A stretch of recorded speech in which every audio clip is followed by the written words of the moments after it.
So Ed, here we are. We arrived in Chablis for 2 days of visiting the vineyards, tasting wines in the vineyards, and just understanding what Chablis is all about.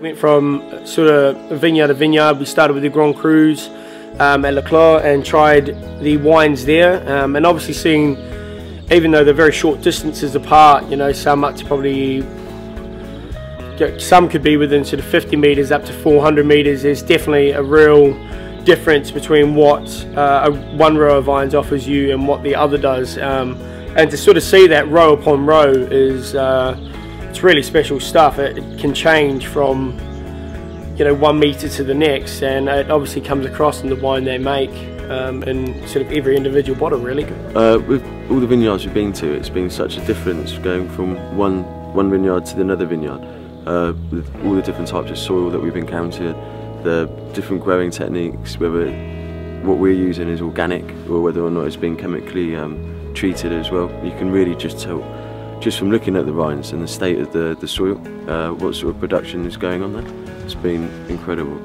I've always really found beneficial is actually going out and tasting in the vineyards. You get a lot more sense of place and an understanding of the wines, why they taste the way they do if we do that. So it was something, especially with Chablis, because you've got all 7 Grand Crus right next to each other. It was something I was very keen to do.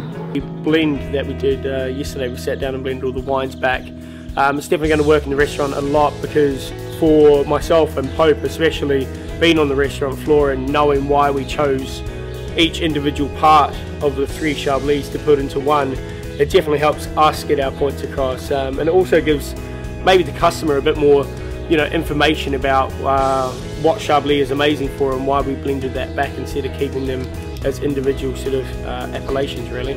I think we've done a couple of things here over the last couple of days. So we've always had a few Clotildes cuvées. We've had just the straight Chablis and the Premier Cru Montmont Chablis, but now we've kind of recrafted the Chablis or fine-tuned it to better complement Hawksmoor, and in the space of 5 minutes we came up with a cuvée and then tasted another wine, the Petit Chablis, both of which blew our socks off. In the space of 5 minutes we found kind of one to go onto the list to replace the Chablis, and then the Hawksmoor cuvée to go on the Hawksmoor's favourite list. So it was again one of those things of having these long-standing relationships with certain producers and suppliers like Tim, that it just happened.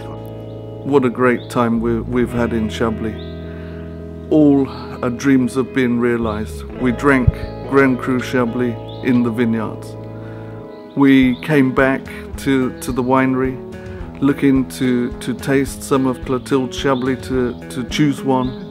And actually what happened while we were here, we had the opportunity to blend our own Chablis.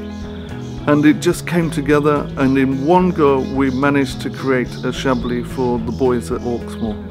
I'm so chuffed, really delighted that we've achieved our goal, and it's been surpassed in the fact that we actually blended our own.